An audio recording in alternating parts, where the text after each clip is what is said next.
They're saying ever since he left the White House in 2001, he has had quite a few health scares. 78 years old, and I mean, man, he's all over the place. They missed miserably with the younger generation. You just put a couple of young people in a couple of in a few seats, and it seems like that's what's happening. The Democrats aren't letting a lot of the younger leaders kind of step up.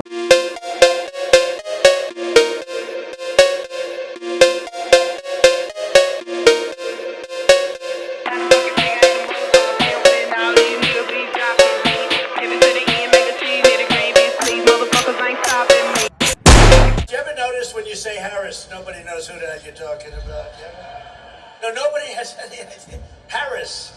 Hey, where's Harris? They know Kamala. They know Kambabla. That was the nickname I used for a while, but I don't use it anymore because everyone thought I was just mispronouncing her name. I wasn't. Kambabla. Over the Christmas holiday, former President Bill Clinton was admitted to MedStar Georgetown University Hospital, where he experienced a health scare.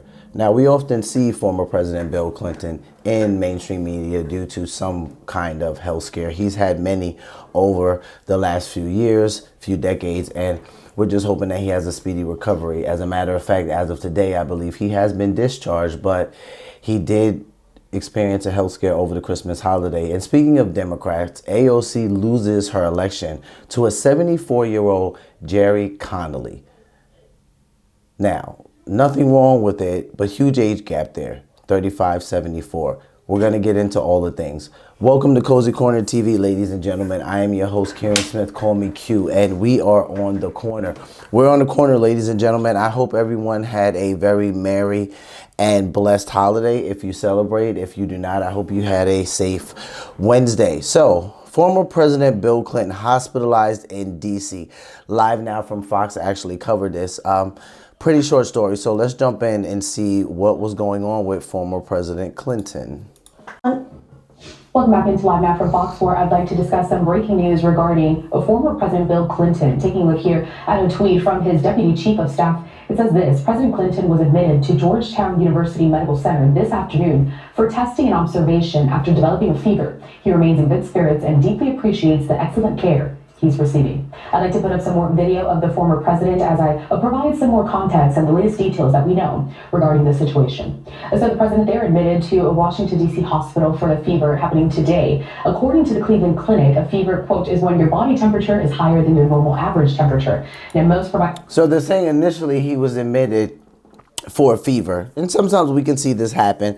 I don't know if any of you have ever experienced it, but you go to the doctor or the hospital maybe for a routine checkup, and they either tell you have a fever, or you go for something totally different and they realize something very detrimental is wrong, and they're like, hey, you're at urgent care, you need to get over to the hospital right away.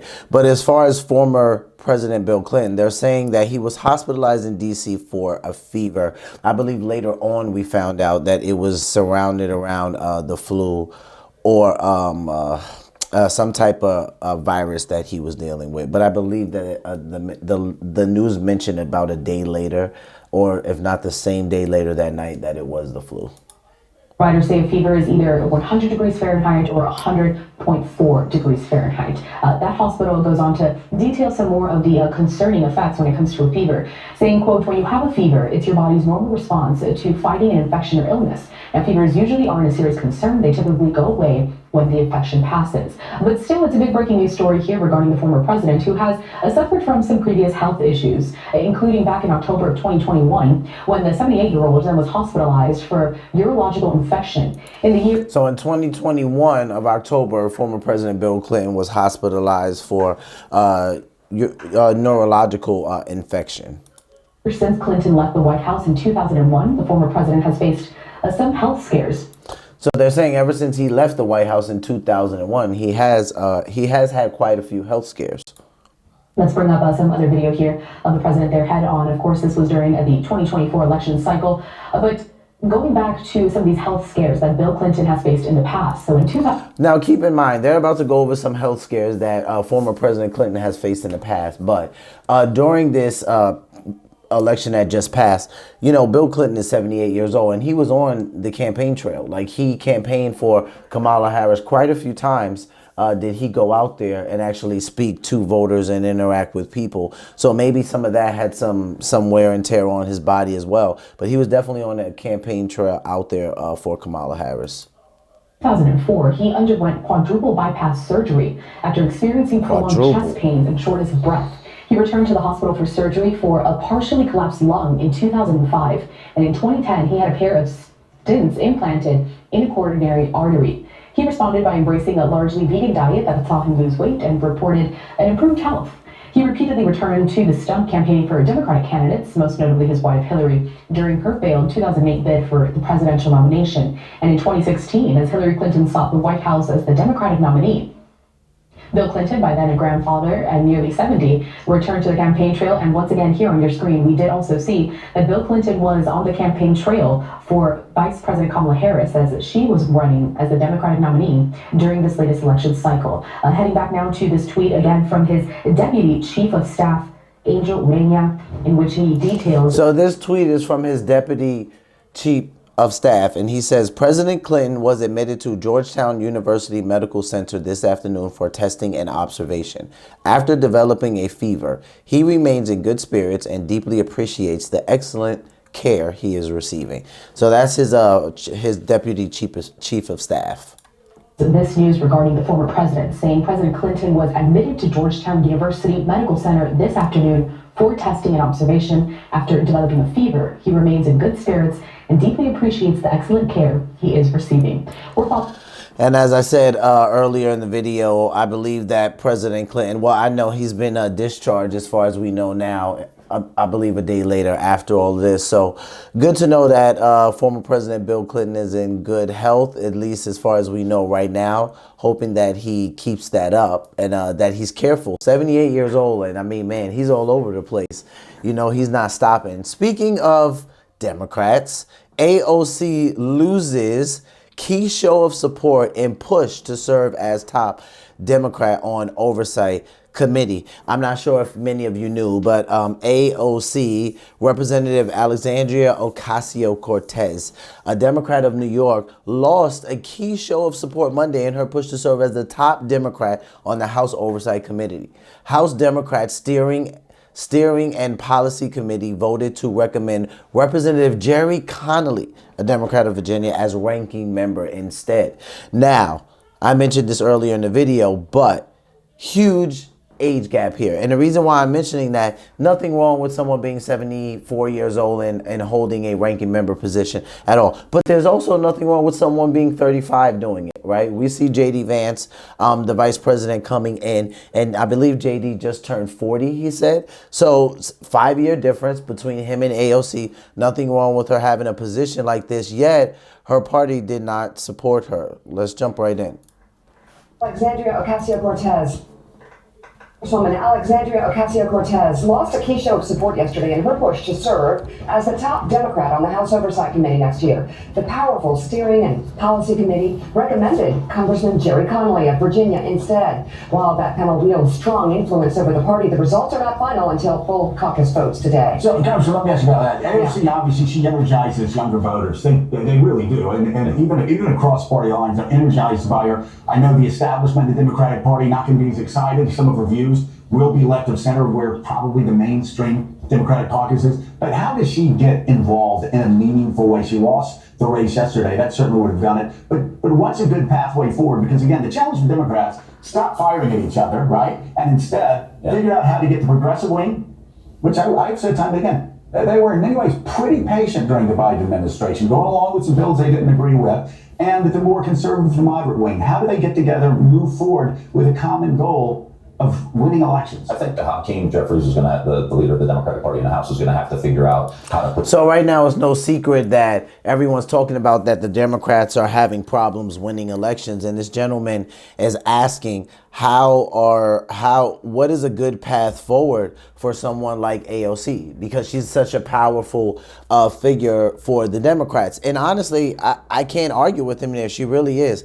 I thought her losing this race was a big hit, you know, for the Democrats. They might not think so, but if you want to touch the next generation, and an article I was reading earlier in the week was talking about how the reason why so many people were discouraged because of her loss was simply because, you know, she's young, and it seems like the Democrats aren't letting a lot of the younger leaders kind of step up and have like, you know, senior ranking seats, if you will. You know, it seems like they're trying to keep them kind of at the bottom, and the Republicans see that the way they're going to reach the next generation is probably letting some younger leaders step up.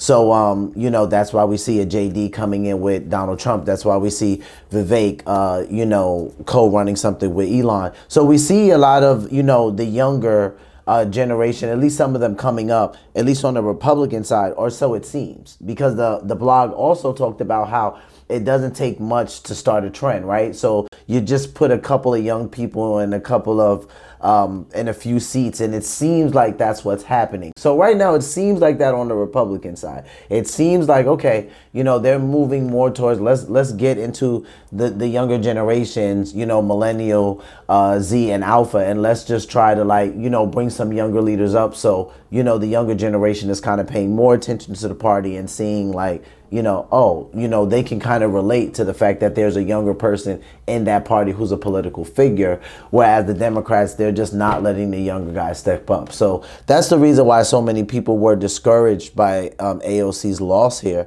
I definitely feel like she's somebody who can make a big difference for that party. She's very good at reaching out to younger voters. You know, she does certain effects about how to talk to younger voters and how to engage with them. And I think that the Democratic Party could really use that. As a matter of fact, we see this past presidential election that they missed miserably with the younger generation. You know, they missed miserably. And I mean, yes, again, I've said it in prior videos, but JD Vance and Donald Trump going on the Joe Rogan podcast made a huge difference, you know, I believe in them campaigning, because being on the biggest podcast, one of the biggest podcasts in the world, whereas Kamala Harris's presence was not on there, I think it made a huge difference, you know. So what do you guys think about AOC losing this election? How do you feel about her losing this race, or should I say? Do you think it's a big hit for the Democrats? Do you think they need to give her a chance to step up? There's talk that they are grooming her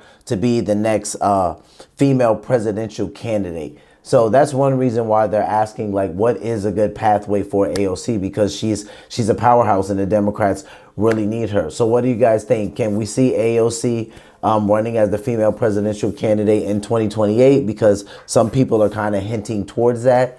They did in one of the articles I read, referring to a presidential election where the Democrats lost really, really bad. And then, you know, the Republicans won that year. And then 4 years later, the Democrats came back really hard. So they're like, who is that person in 2028 for the Democrats to recover how badly they lost to Donald Trump in 2024. So blow up the comment section, guys. Drop your comments down below. Let me know what you think about this. Let me know what you think about AOC's loss, Bill Clinton's constant health scares. He's 78. Should he sit down somewhere? What are we going to do? Do we see AOC as the future female president? Let me know what you think. Thank you so much for stopping by and chilling on the corner with me. Until next time, guys, be peaceful. Love yourselves. Take care. Love one another. Peace.